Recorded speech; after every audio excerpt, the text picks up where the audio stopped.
All right. Well, for those of you watching this right now, you don't know who I'm talking to. It will come as a surprise. Oh, what am I wearing? My goodness, how did this happen? I'm I'm in my weekend gear, but it's okay. We're gonna You're continue. all dolled up, Alex. You're all dolled All up. dolled up. For those of you that before I say the name can guess, call me or send it. Put it in the comments that you knew who it was gonna be. Oh shoot, it's gonna be in the name. Goodness gracious, I was going to send you guys something special. Well, the cat's out of the bag, but it's behind a wonderful face here. Ernie Graham from Homebot is here. Ernie, How what's you up, my doing, man? Alex? How are What's you? going on, buddy? Hey, I've been waiting to drink with you. That's all. I've been waiting to drink with the cowboy, the man, the myth, the legend. I've been living out here in Colorado for darn near 20 years now. I don't have an accent for my outfit, so all I can say is you better listen or you get the backhand. There you go. That's how Like that a goes. dog and a bone, Alex. That's Like it. a dog and a bone. Hey, listen, cowboy. What you got in your glass? Well, first of all, let me show you a couple things here. All right. I was going to break this stuff out just for you today, but seeing as how I'm from Kentucky, Mm-hmm. I just thought I would just break out our standby. That's just the Jim Beam. That's just the Jim Beam. Just Jim Beam. And you know what? I could. Here's the way I'm going to upgrade for you. I'm not going to drink it out of a plastic flask, which I don't even know why they're selling it like that anymore. So what I did was that I upgraded to put it in my little whiskey business flask. Oh my goodness. All right. This is remarkable. How did I come unprepared for such an amazing occasion? Well, I'm going to go with my so we're both representing our towns. I'm going with Baltimore, Sagamore Rye by our wonderful Kevin Plank here with Under Armour, Nice. who revived this distillery, Yep. Sagamore Rye Spirits, and it's really amazing. Nice. I recommend it to Rye. everyone. Double oak, by the way. Very nice. Yes. No, Yeah. I got to tell you something. With all the buzz about all the fancy whiskeys and all the new bourbons and all the whole craze, I got to tell you, man, just bringing it back home to just plain old Jim Beam, it takes me back home. It's still the original Jim Beam, Maker's Mark, and Woodford Reserve. You can't go wrong with those three. You cannot. But for me, when I was in college, the champagne of bourbons was just plain old Jim Beam. So I thought I'd keep it real with you today. Look at us. We always keep it real. Look how big my teeth are. You look great, and it's perfect. You. What? Well, let me tell you something. You keep it up, and I will get this pouch of chew right here, and I'll put a pinch between my cheek and gum. Oh my goodness. Can I tell you something? We could just sit here and watch you entertain us this whole time. This is the BS part of the bourbon. This could be a whole act. I don't know if this whole mortgage thing doesn't work out for us, we're going on the road like this. I'm down with it. What would your name be? If this was your personality, what would your name be? Oh, that's a good question. What would it be? Sheriff of Crazy Town. Sheriff of Crazy Town, and I am the resident pimp of Crazy Town.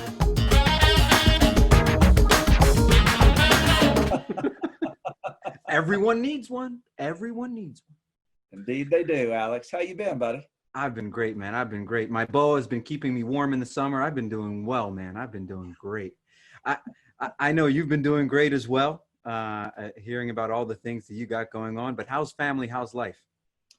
Family is really good. We went, first of all, anybody watching, I'm going to send a shout out to all those folks in California that are being affected by those wildfires. Yeah. Of course, here in Colorado, we've got our own share of that. Seems, anymore, it seems like we get it every single year. We get the wildfires here. But me and my girlfriend and her kids were going camping last weekend. And we have two requirements for camping. Okay. Water and campfire. And would you believe, with a 5-hour radius around Denver, there's only one county that would support, fire, so campfires. And that was Chaffee County down near Buena Vista. It's a 2.5, 3 hours drive away, which is a lot farther than we like to drive. But we drove all the way down there last weekend and camped out, and her kids just love camping. And it's just, I got to tell you, I'm very grateful to be living in Colorado and being able to find at least one county to go camping in, Man, you're one person that is the ultimate person that lives in thankfulness and gratefulness. And I love that about you. I think that is such a great trait, to just be thankful and grateful. And you do that so well. And you are just yourself, and your personality is an inspiration. I know for your team, and I know for me too. I've had this conversation with you before. Don't wipe those tears off. You're a cowboy. You can't have any tears. Cowboys don't cry. But then again, no, man, that's beautiful. So you guys, well, listen, this is perfect transition from what you're sharing about you going out with your family and kids and doing some camping, because I was going to ask you, my first question for you was going to be, what is your favorite season of the year? Do you have one? Hands down, it's the fall. The fall. September, mid to late September. My birthday's in September, so that probably got instilled in me as a young man, because I always loved September. But I didn't grow up in Colorado, and being in Colorado in September when the colors change, it's just, it's like you never get tired of that. The smell in the air, the aspen leaves turning from green to yellow to orange. It's just, for me, there's just nothing like it. It's better than being on the farm and smelling manure, obviously, Cal.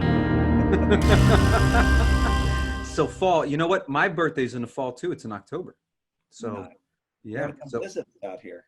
Oh, listen, we literally were just talking, me and my wife were just talking about taking a trip, going somewhere to get away, but not the normal beach stuff. We're like, let's go to Colorado. Let's go to Denver or somewhere and just kind of get a place and chill, and we can spend a couple weeks there. I can work from there, right? We're all remote anyway. And just hang and get out of this house to another house, but in the wilderness, something a little different, a change of pace. So we were literally considering that. Now, actually, when you were just talking about that, I was thinking about how, like, Bourbon and BS in Colorado,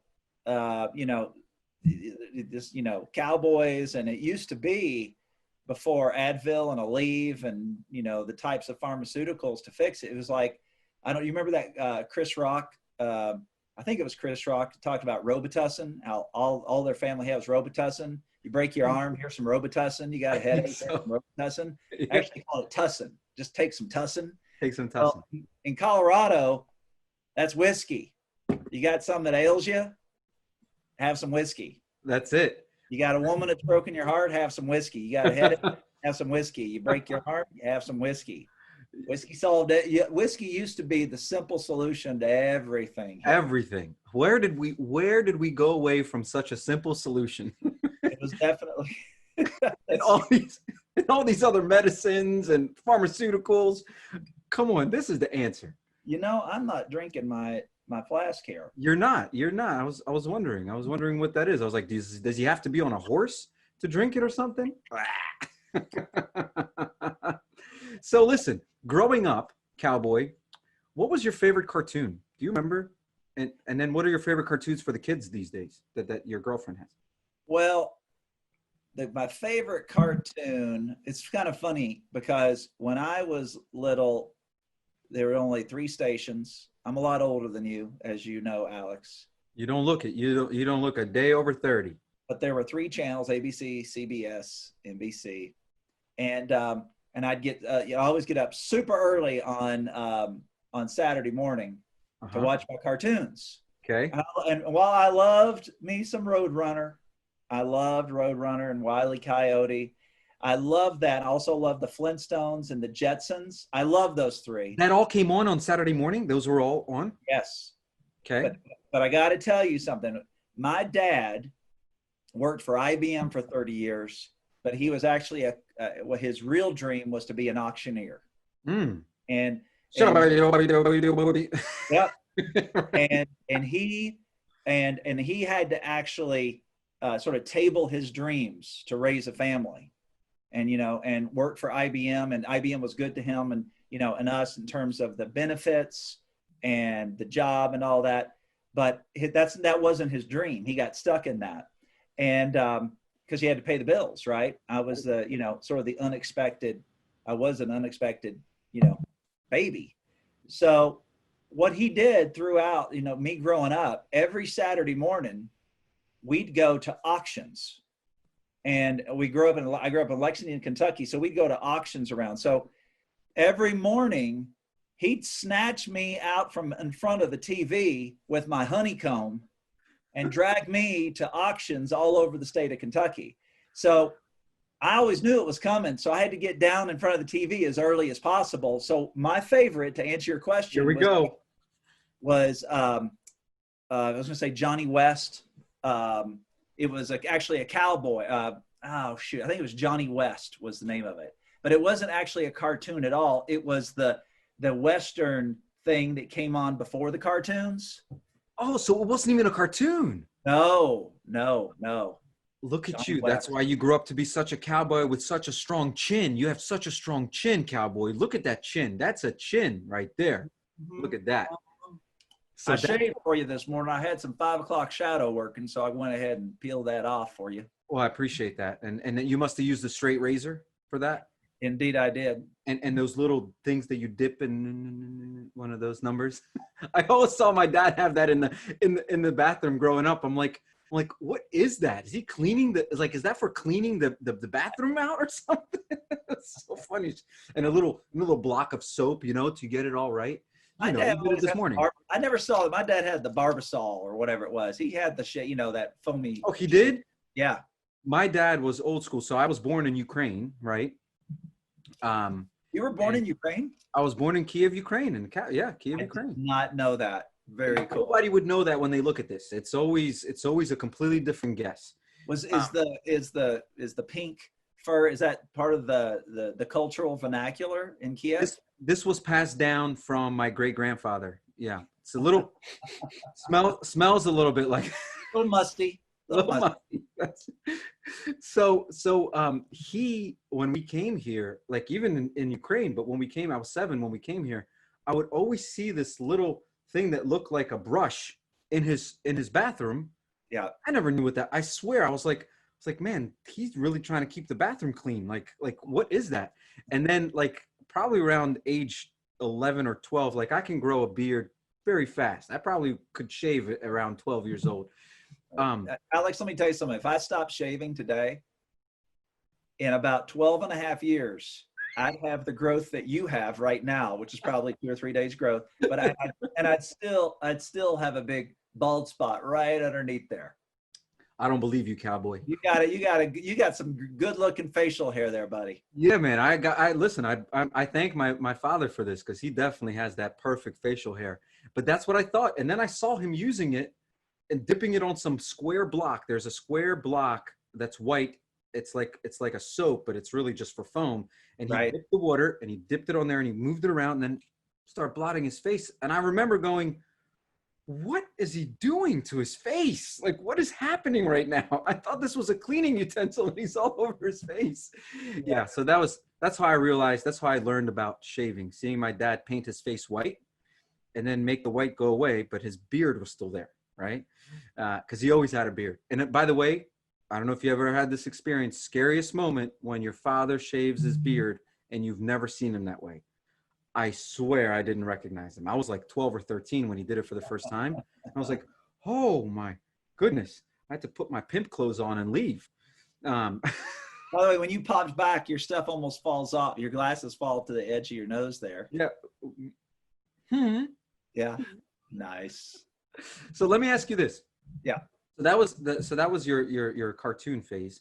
Let me ask you this about childhood. Well, you know what? Let's not go to childhood. You're, in my eyes, you're already famous. But if you could be famous for something that everyone recognized you for, what do you think you would be famous for? If I were to be for anything, you could be famous for anything. What would you want to be famous for? If I could be famous for anything, that is a crazy, interesting question. I don't. This is a weird thing, dude. But that. So for me, Lassoing a cow? That doesn't count. yeah. So for me, it's just like I'm trying to think about this for a second. It would. Please take your time. I'll drink while you think. It wouldn't be sports. And by the way, when it comes to people like actors or athletes or whatever, I just respect their craft. I don't care so much about who they are as a person. That doesn't mean so much to me, but I respect their craft and what they do. Their ability, what they've put in to get that good. Yep. Yeah. But if there was one, I got to tell you, the one sort of career or thing that I could have always seen myself doing was being an agent, but like an Ari Gold type of agent. Or so see you doing that. And I know that's not like where you're famous for that, but you know, some of those agents, because I just love the way they fight for their, you know, for their clients, and it's just, and they get in the mud with it. And they're almost, you know, they're not really, the only time they really get a shout out is like from the floor of the Academy Award, from the stage of the Academy Awards or something like that, where they get, but I think I would want to be like a super agent or something. Does that make sense? It does, and you can bring those teeth with you. Those teeth right there are perfect for agents. You want to sign with me? I know you wanted me to say I was, you know, I solved, you know, I came up with a cure for cancer or something like that. But really, I just always like going, man, if I came back in a different life, I would love to have been like a sports agent or a Hollywood agent. But let me ask you, how much of that answer comes from the character that Ari Gold played? Actually, it's like I saw Jerry Maguire just the other day, you know, like a Saturday afternoon, and so I loved Ari. I mean, I think that, but I was already, you know, thinking about like agents. I don't know, for my whole life, I've either wanted to be like a film producer or an agent, where I basically help other people like be famous. Yeah. I guess my answer is I wouldn't want to be famous. I'd rather want to make other people famous. Hey man, look at you. We loved you already, but my goodness, you just keep giving us reasons to love you more. No, I don't know what it is. By the way, that serves me, right? I mean, so we all awesome, have something that serves us in some way, and I don't know. I just think that's cool. I just think that's cool. I love that. Listen, that right there is your selfless approach to life, which is great, which is lovely, man. Seriously, that's something we all can learn from, and I love it. But it's not really selfless. I still want my 25%. Oh, of course. That's just part of doing business with the best. Oh, wait, I should have been clear there. I'm not a pro bono agent. And where everybody else is making 10, 15, I'm coming in at 25 because I'm worth it. Of course. Look at those teeth. By the way, it's unfortunate. I don't know that Instagram models have agents, but you could be an Instagram model in your get up today. Well, listen, I appreciate the compliment, but you know, I have business I got to take care of, and I don't have time to be modeling. It's hard out here for a pimp. It's hard out there for a pimp. It really is. It really is. But we keep it clean. We keep it cool. Let me ask you this question, Mr. Cowboy. In a fight, who would win, Kramer or George?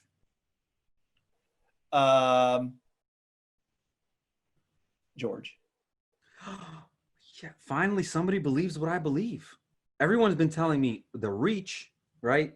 He's heavier. And I say he will take him to the ground and it will be over.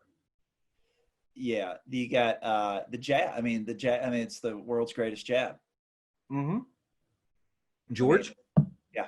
Or you mean, but Kramer's the one with the length, with the reach. Oh, I thought you were talking about George Foreman. Oh no, Kramer and George from Seinfeld.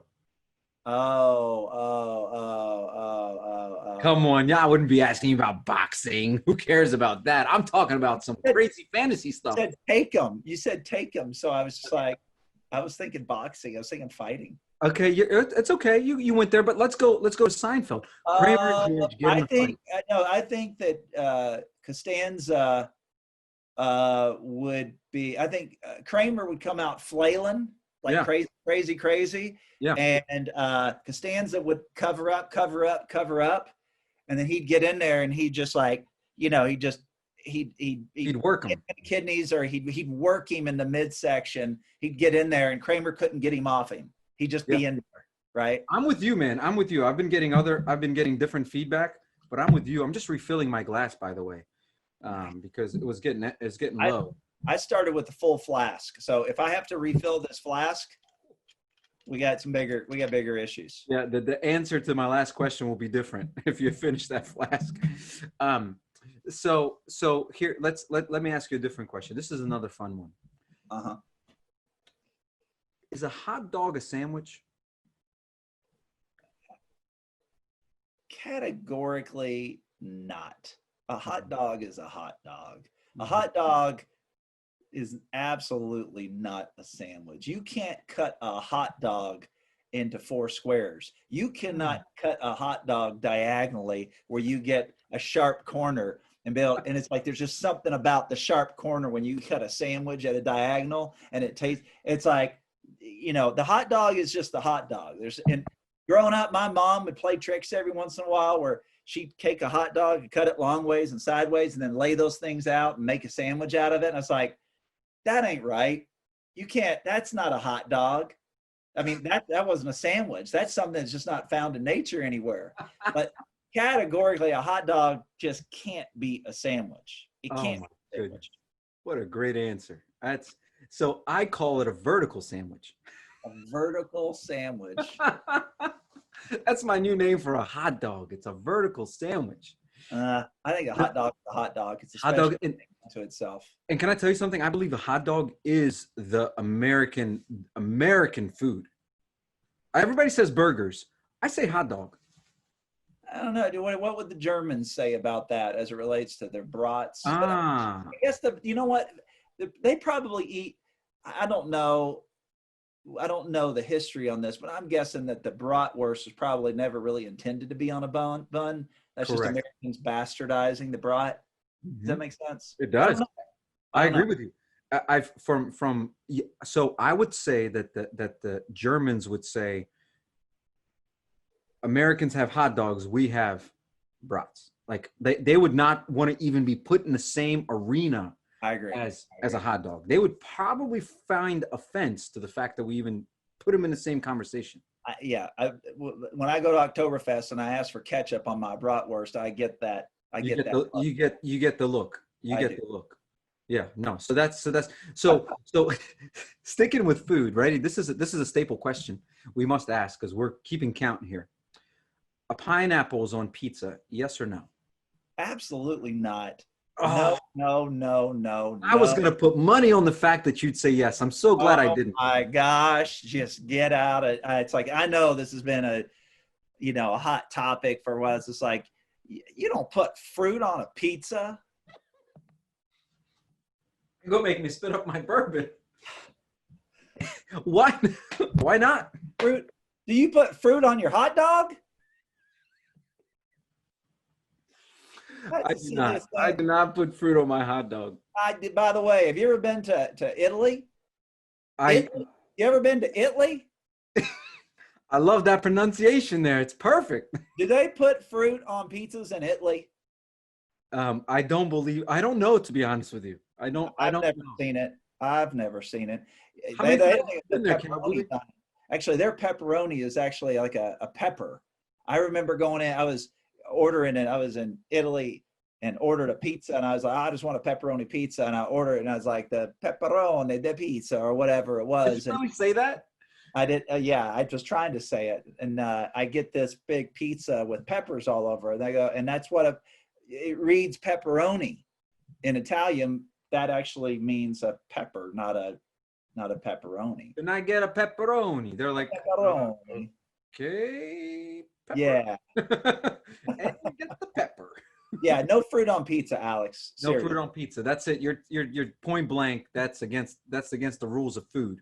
Yeah, you can call it. Why don't you just call it like a flatbread? Roll it up and call it your vertical sandwich. Yeah, you're right. So have you listened though to Jarrett's description of pineapples on pizza on a previous Bourbon and BS? He does such an eloquent job describing explosion of mixture of flavors that I told him that he should be a critic, because the way he described this food, Yeah.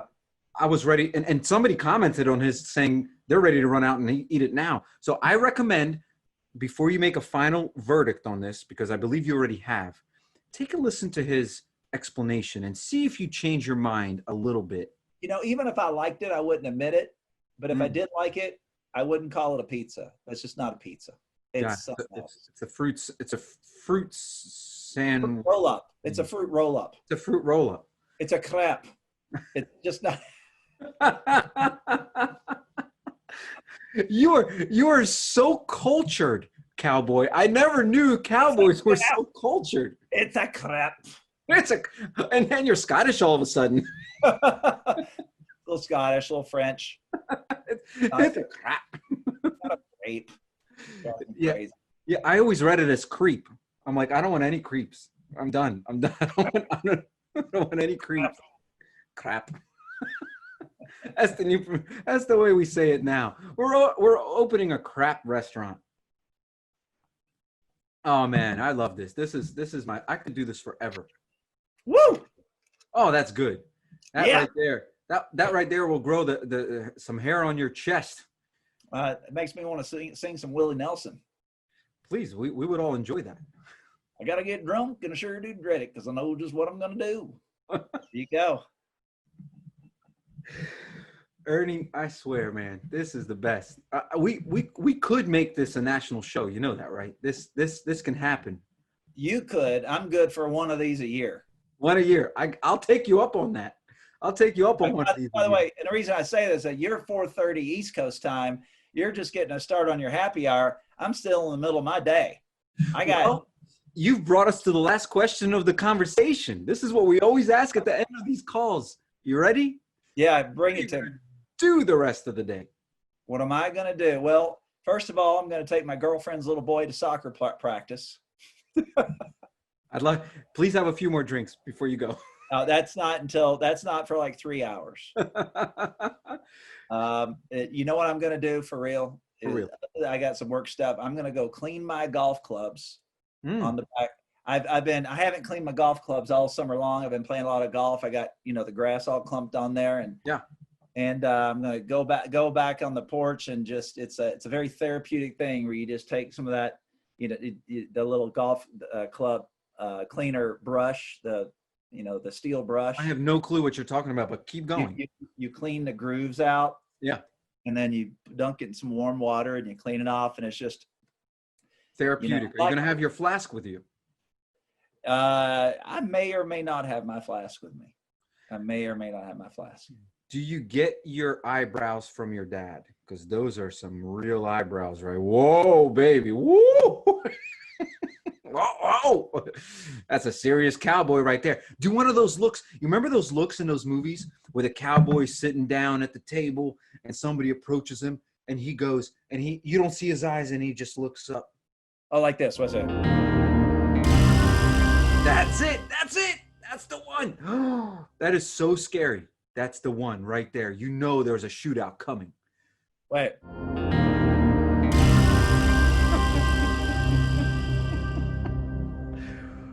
Oh my goodness, Ernie, you are the man. I love this, man. I miss you. Seriously, I miss you. I can't wait to see you. It's driving me crazy, Alex. I've been holding it together. Business is good, right? Refi market, industry's doing well. Not crazy about the little half point thing, whatever. But it's like I've been holding it together, and I realize now that I'm running out of gas in my tank. I got to get in front of people. I got to see you. I got to, We're going to make it happen. It's happening. It's going to be next year. We all just have to say it's next year.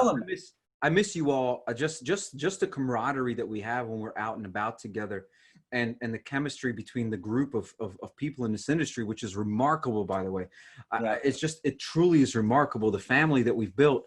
And we just have to, I've come to just stopping the belief that I'm going to travel in October. It's just not happening. It's not happening. You know what they say? Happiness equals reality minus expectations. Oh my So goodness. you want to control your happiness, bring those expectations way down. And I've been telling my whole team this, Alex.